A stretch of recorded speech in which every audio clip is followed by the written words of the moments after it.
attempted to put this on my design wall that I was making, quilt as you go style, and it fell off.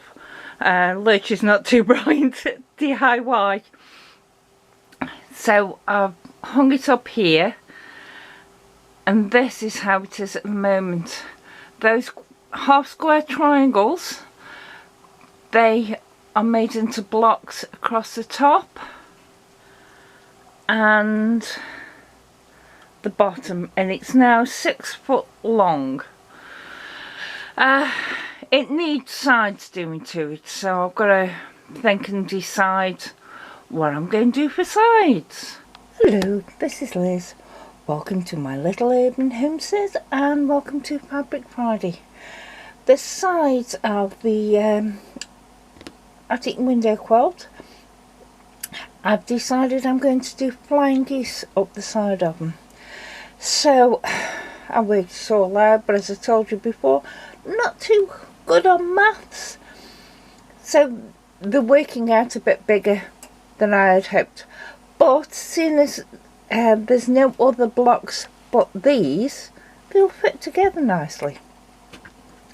So out of the dark blue and the light blue, I cut strips of 5 3/4 long and then cut them into squares 5 3/4. And that's for both the shades of blue.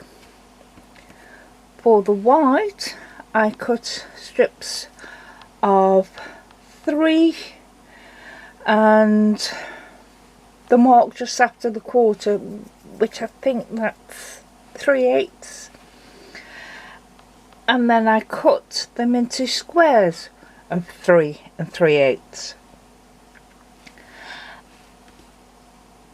and I sew them together and end up with that one and that one, and then I stitch in a long line.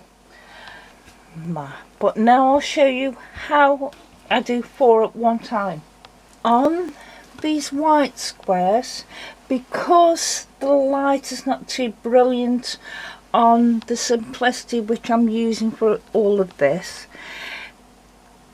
putting a crease down the centre, you can't see it too well. So what I've been doing is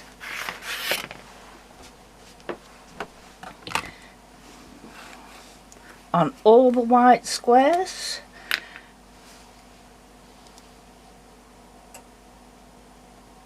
is draw a line down the middle. So do another one,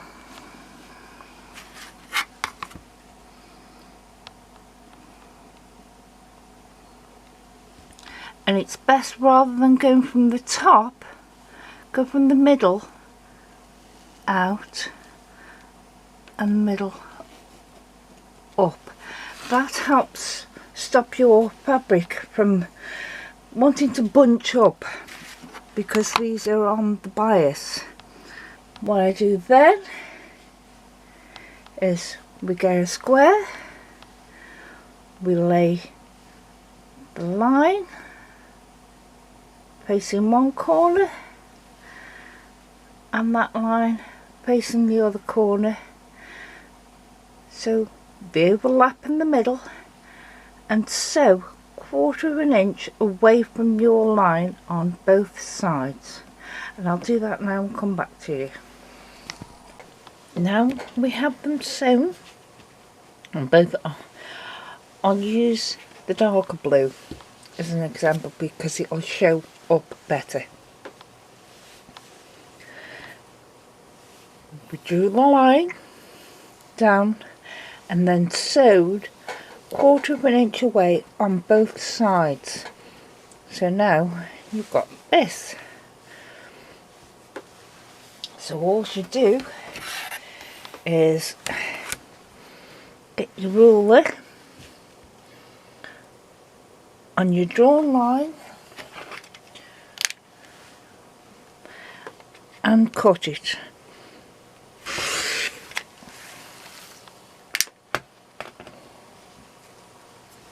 And you end up with this shape. Now we need to take it to the iron and press them down, but just with showing you this, I'll finger press these down. And you take another one of your squares that you've already put the diagonal line on, put that right in the corner, pin it again to stop it moving around, and so again 1/4 inch either side, and you can see it does go over the bottom white. That's what you want, but 1/4 inch either side. I've now done so 1/4 inch either side of the square. As you can see, it's sewn down, and you just do the same again. Take your ruler, go on your marked line,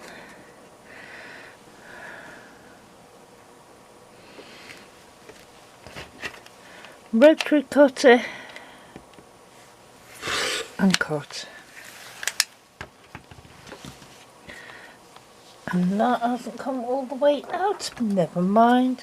It's why we have scissors to just snip that little bit of a thread there.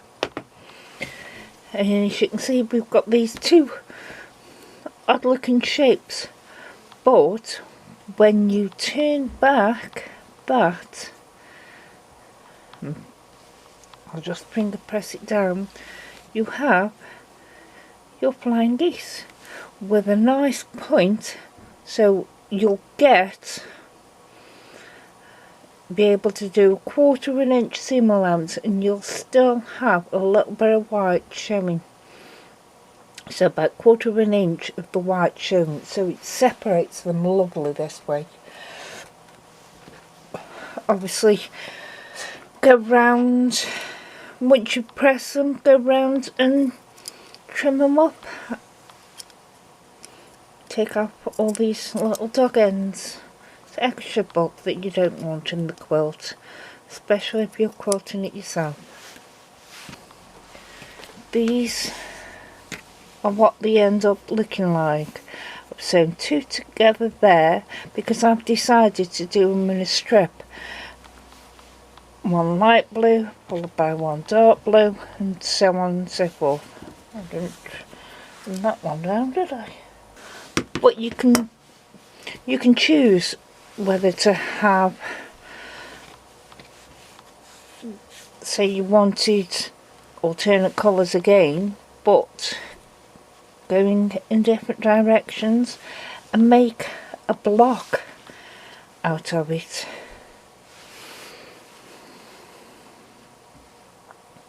Whichever you wanted to do, but I've decided to go into a strip. There it is, it's now done. Top and bottom is on the sides. Now I'm going to have to get some wadding batting for it so I can quilt it. Get on to the quilting soon. Bye!